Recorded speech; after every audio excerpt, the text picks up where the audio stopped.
안녕하세요. 오픽만수르입니다. 다섯 번째로 채점 관련해서 말씀드리겠습니다. 오픽 채점은 일반적인 필기시험과는 다르게 스피킹 시험이기 때문에 내가 녹음해서 제출한 답변이 맞다 틀리다, 이것은 몇 점이다, 이렇게 정확하게 매기기가 애매합니다. 그렇기 때문에 여러가지 말이 많고 채점에 대해서 사람들이 헷갈려합니다.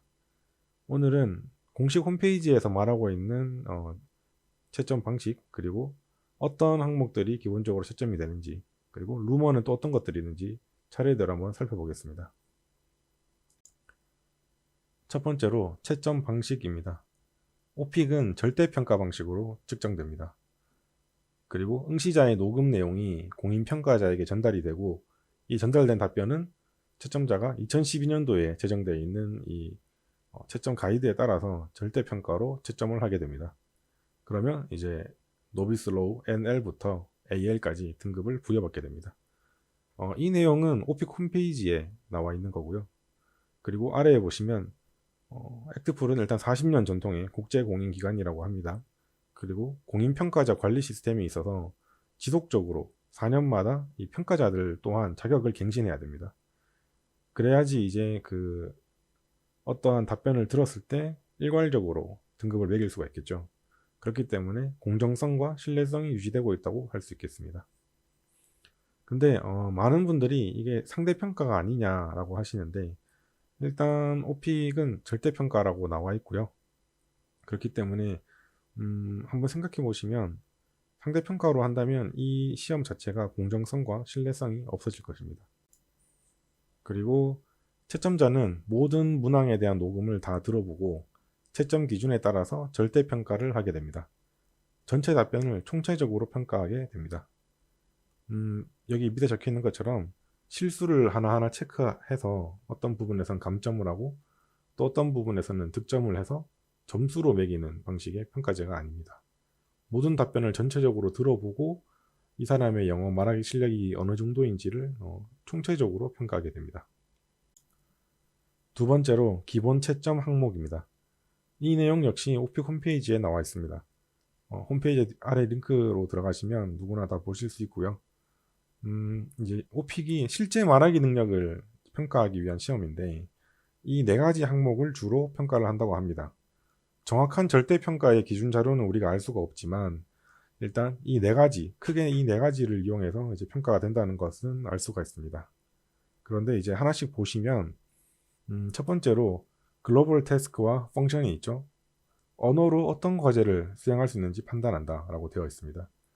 그리고 여기서 말하는 언어는 이제 우리한테는 영어가 되겠죠.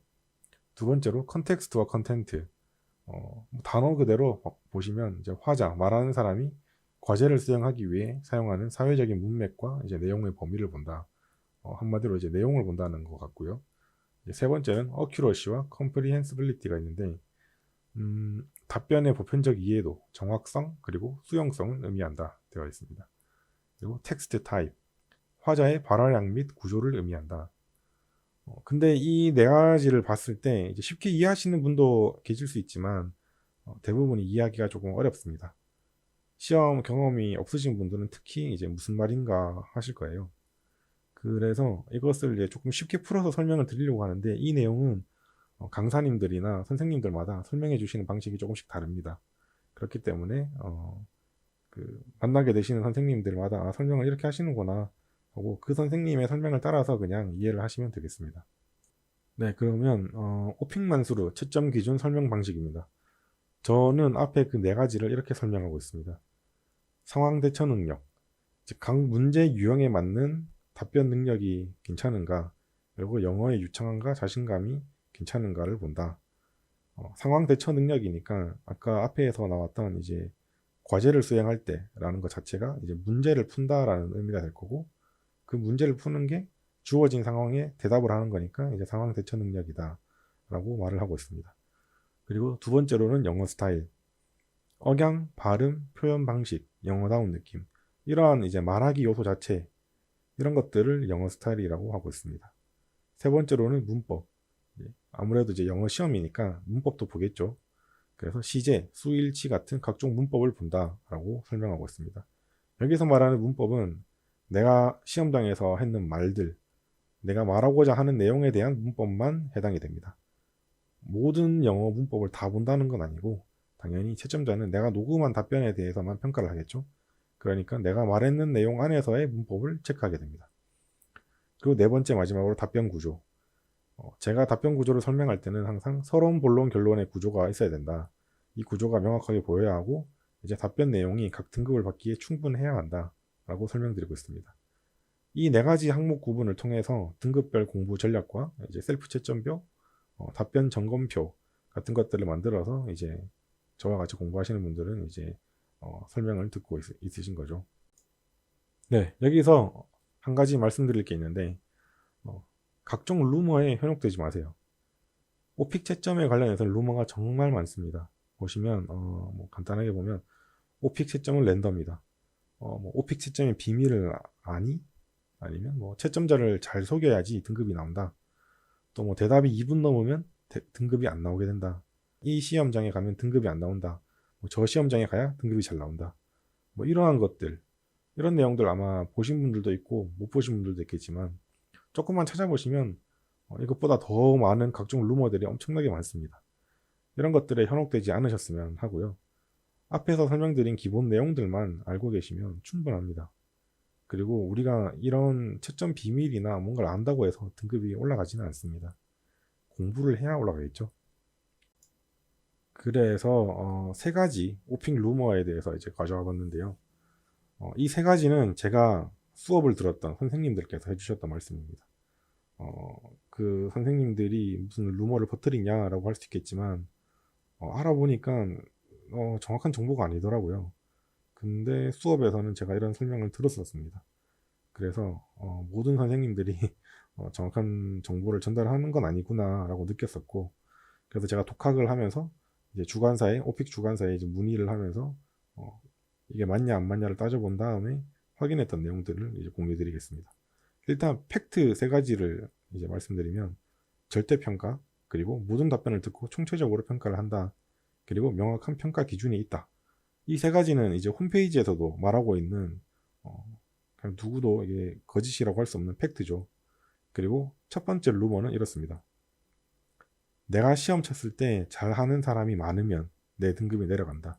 또는 내가 시험 쳤을 때 잘하는 사람이 많이 없으면 내 등급이 올라간다. 한마디로 상대평가라는 말이죠. 이거는 앞에 설명 들으셔서 이미 이제 느끼셨겠지만 거짓입니다.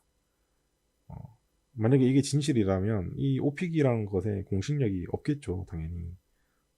운 좋을 때, 타이밍 좋을 때 가서 딱 등급 받아오면 되는 그런 시험이라면 뭐 기업이나 학교나 이런 데서 이 시험을 인정해 주지 않았을 겁니다. 뭐 그러면 이제 또 이걸 믿는 사람들은 사람들이 많이 안 치는 시기를 이제 잘 노렸다가 와서 딱 AL 받아오고 그러시면 되겠죠. 두 번째 루머입니다. 이것도 선생님께 들었던 건데 답변은 랜덤이고 몇 개만 듣고 평가한다. 이제 이 말의 이제 근거는 생각해봐라, 모든 답변을 다 듣기에는 채점자가 시간이 없다라고 이제 말을 합니다. 근데 이렇게 되면 내가 잘 대답한 것도 있고 대답을 잘 못한 것도 있고 심지어 스킵한 대답도 있을 건데, 만약에 정말 운이 없게도 채점자가 내가 스킵한 답변들만 딱딱 골라서 들었다가 이 사람은 전부 다 대답을 안 했네? 빵점이야. 이러면 이제 진짜 억울하겠죠. 근데 이제 그런 경우는 거의 없습니다. 거의 없는 게 아니라 아예 없죠. 그렇기 때문에 이것 또한 이제 거짓으로 보시면 되고요. 이제 세 번째 루머는 등급을 잘 주는 채점자에게 걸려야 이제 등급이 잘 나온다. 등급을 잘 안 주는 채점자, 이제 까다로운 채점자에 걸리면 낮은 등급이 나온다. 이렇게 이제 설명하시는 분도 계셨습니다. 그래서 이제 수업을 들은 학생 중에 등급이 안 나왔다라고 하면 채점자 운이 안 좋으셨던 것 같습니다. 이렇게 설명을 하셨었거든요. 근데 이게 이렇게 평가를 해버리면 이제 40년 전통의 이 오픽 주관사가 유지가 되었을까요? 그리고 평가자들도 4년마다 한 번씩 이제 다시 시험을 치고 이제 훈련을 받는다고 하는데 이런 식으로 채점하는 사람이 있었다면 그 채점자는 해고되었을 겁니다. 그렇기 때문에 이 세 가지 이런 루머들은 미리 조금 아시는 것도 좋고, 모르면 그냥 계속 모르는 상태로 계시는 게 좋은 것 같습니다. 괜히 이런 것들을 신경 쓰다가 공부에 집중이 안 되게 됩니다. 자, 그래서 결국 드리고 싶은 말은 이런 거 찾아볼 시간에 공부하십시오. 기본에 충실하시고 열심히 공부하시는 것이 가장 중요합니다.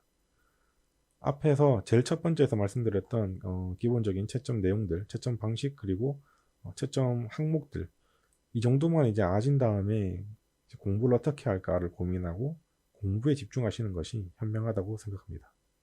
네, 오늘 드릴 말씀은 여기까지입니다. 생각보다 빨리 끝났습니다. 다른 영상들보다는 내용이 좀 짧았죠. 기본적인 채점 방식과 이제 채점 항목들이 무엇이는지로만 말씀을 드렸기 때문에 간단하게 된 것 같습니다. 루머 부분에서 약간 잔소리처럼 말씀을 드렸는데 그 부분에서 조금 죄송하고요. 근데 이미 이런 내용 알고 계셨던 분들은 그냥 리마인드 한번 한다고 생각하시고, 모르셨던 분들은 오늘 아셨으니까 다음에 인터넷에서 각종 루머를 듣거나 아니면 학원이나 어떤 수업에서도 들을 수도 있습니다. 그런 경우에는 이게 조금 잘못된 정보일 수 있겠구나 라고 미리 알 수 있는 시간이었다고 생각해 주시면 감사하겠습니다. 네, 그렇게 해서 채점 방식, 기본적인 채점 항목들, 이제 루머 주의까지 해서 오늘 내용을 마치겠습니다.